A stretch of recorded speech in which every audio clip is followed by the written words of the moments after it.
Hello and welcome to this chapter. In this chapter, we will learn about API. If you don't use API for the time being, you can skip this chapter and go directly to the next chapter. In this section, we will learn the basic usage of API in HeCode, which mainly includes the following contents. First of all, we will tell you what our API is and the API widget in our HeCode. Then we will talk about the three most important elements of API. Finally, we will talk about the use of API in HeCode with the application. So let's get to the first point of our widget introduction. So what is our API? In fact, the so-called API is our application programming interface, which is a number of predefined and developed functions, allowing data communication with the outside through the interface so that external personnel can call the function or hardware without accessing the source code or understanding the internal working mechanism.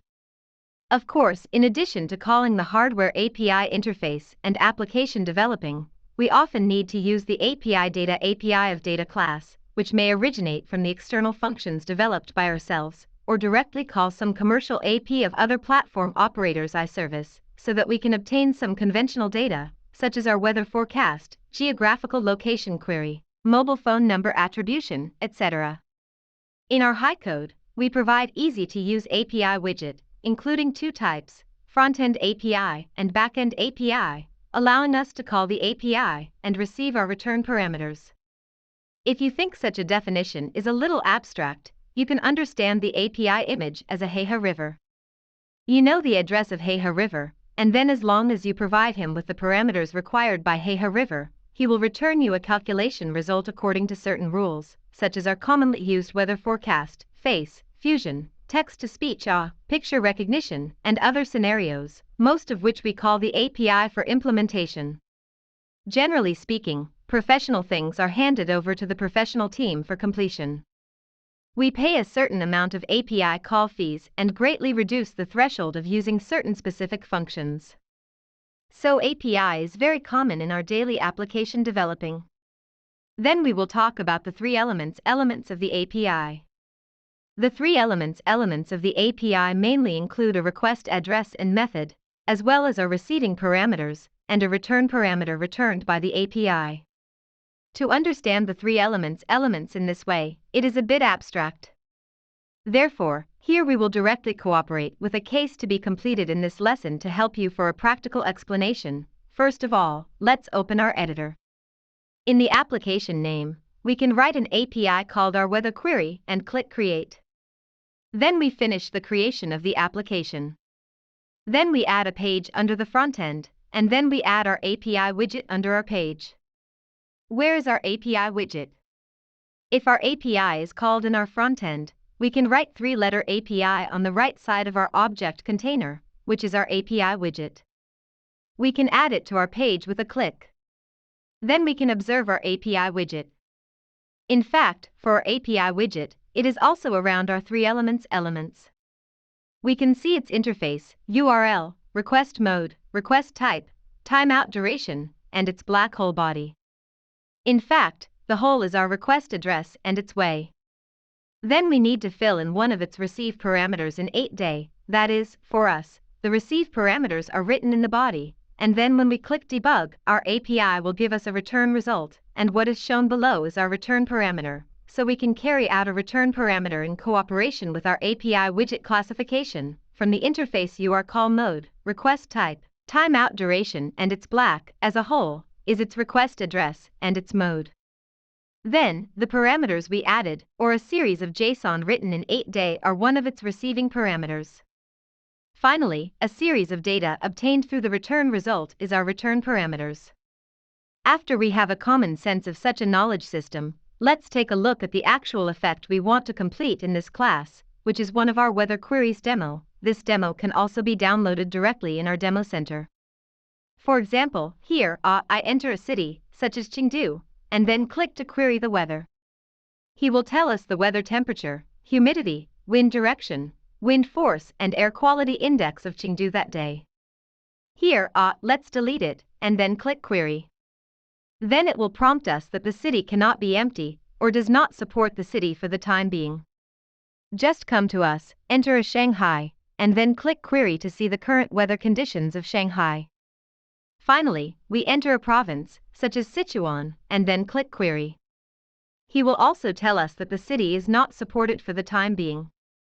Then, this is an API for querying the city weather system, and here we won't finish this for the time being. When the UI is made, we first find such an API. How to find it is actually very, very simple. For example, we directly search for a weather in our Baidu, query the API, and then click Enter. In fact, there are very, very many APIs here that can make a choice with us. In fact, we can click any AP here to use is almost consistent. Let's see where we can get our key.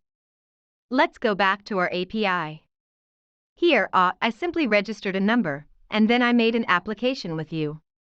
Here, we click on an immediate application, and then we can see that what I am applying for is such a weather forecast. Then he told me that it is free to use. Then check it and click on an immediate application. Then he pops up a real name authentication box. I go to the real name authentication. Here I uploaded my personal information. After completing the real name authentication, I almost passed. After 2 or 3 minutes, my real name authentication information passed. Then here we continue to apply for the API we just used. Here we enter a weather and then search.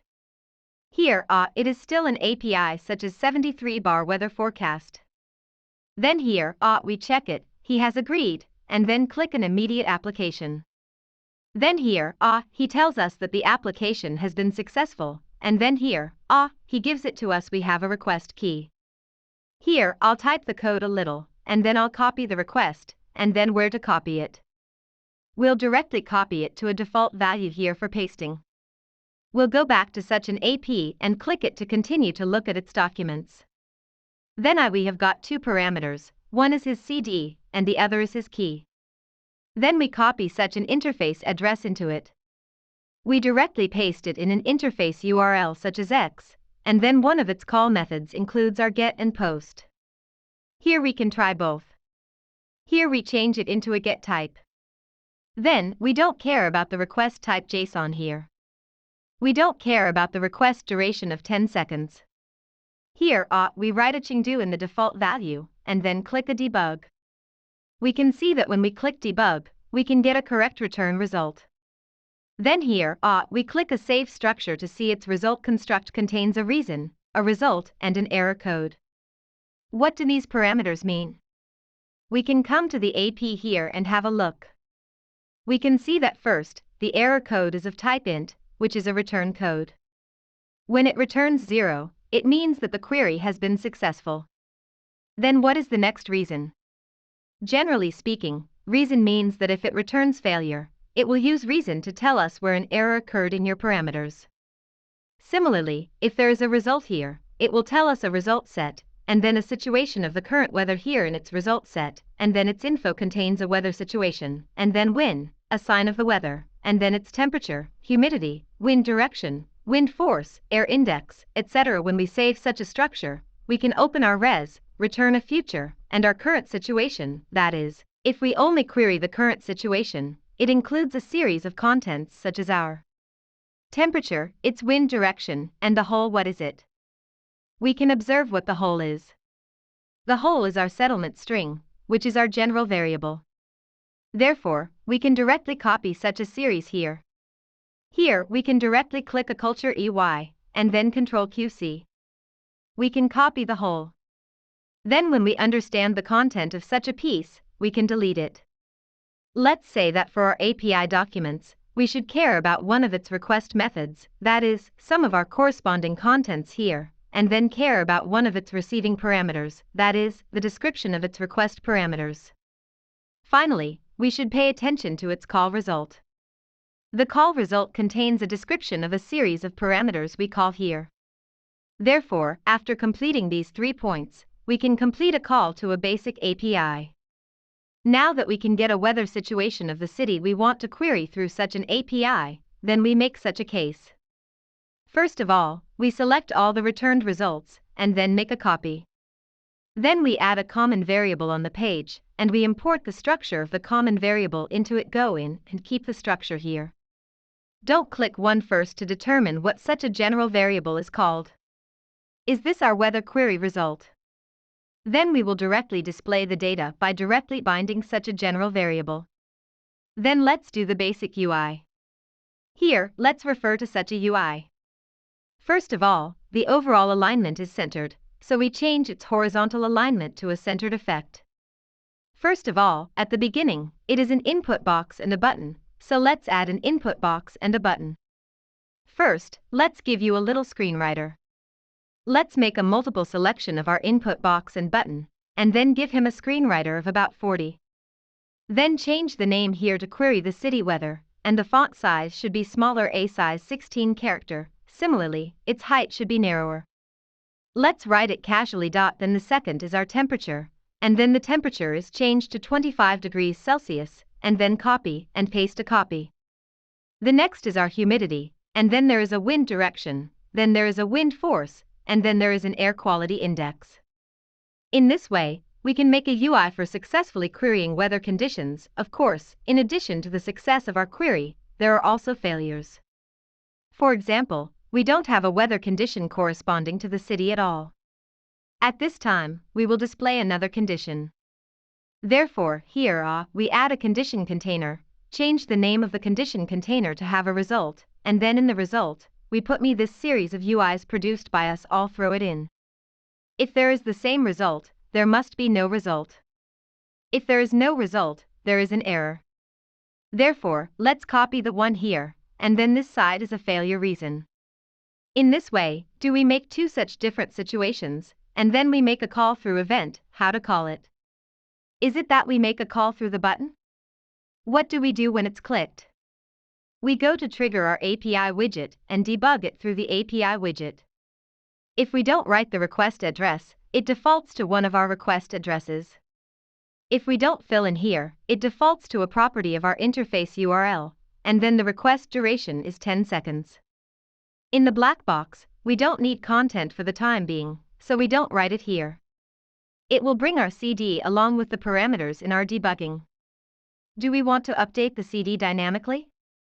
Therefore, let's change the content of the CD here. City is a content in our input box, and then the following key. Generally speaking, a variable will be used to save it, so we will create a new text variable under our page and call it our key. Then we copy the content of such a key and paste it into such a key. Then we can delete the key here, and then the key here corresponds to us here as a value of key. In this way, if others want to use such an API, they only need to register their own key with a supplier of your API, and then replace the content here, so they can directly use an API like you. Then we can destroy such a content first, and then what will happen when it is completed? We can see. Let's do a debugging here first, and then because we have retained a result of its structure here, we can automatically parse it into a series of JSON in its return. What are the benefits of retaining the result structure here? We can have a look. After debugging, we will assign a value to a weather result like ours. The content of the assignment is a value of the returned result. Of course, we can also make a series of judgments here. This is not a condition. We can directly take the drop-down menu and return the L deduction in the result. Why can we directly click L deduction here? This is because we checked such a saved result structure in the API. Because such a structure is saved, we can directly click such a structure in the drop-down menu. After this is completed, we will directly assign a value to our weather results, which is the value of the returned result. In order to facilitate your understanding, here we print out our weather structure, directly use a function of our printing current value, and then here we click a reading, here we check, here we input a Chengdu, and then click this query weather. We can see that the reason here calls our query successful, and then the error code is our spirit, and it includes his city and its future weather, but now it corresponds to a series of weather, and then we can intercept this value for our understanding. So first of all, we have obtained such a result, and what we know, that is, if its L code is equal to 0, it means that the query is successful. So here, let's bind it. What are its display conditions? It is the error code in our weather structure. If it is equal to 0, what does it mean? It indicates that there is a situation, so the value in it will be displayed. What if it is not equal to 0, that is, its query fails, right? So here, we deducted error, which is not equal to 0. The one bound to us has no result. Then, of course, if there is no result, we need to bind the reason here. What is bound here is a reason in our whether structure. The reason for such failure is that we have bound it. Let's bind our success. Switch to the success side. Is there a weather condition here, and then what value is bound to the weather condition according to this? We can see that it should be the value of info, so we bind it here, that is, in our weather result. Now the time can be seen here. Let's tell you a little skill. You can see that now I have entered such a real time, right? I cannot select a value first. I'll select all by Ctrl A here, and then copy by Ctrl C here. Then I'll select a weather here. The weather is cloudy and cloudy, right? Here we choose another info. Suddenly, how can I bind the temperature here? I'll choose here. Similarly, we can bind its wind direction in this way. Bind it here and delete it.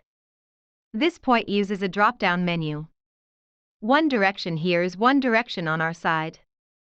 Then, similarly, for its wind force, we can also make a selection here, paste it here, and write out the contents behind it. First, come on, the wind is urgent, so let's enter a Chinese urgent entry here, and then modify the previous one.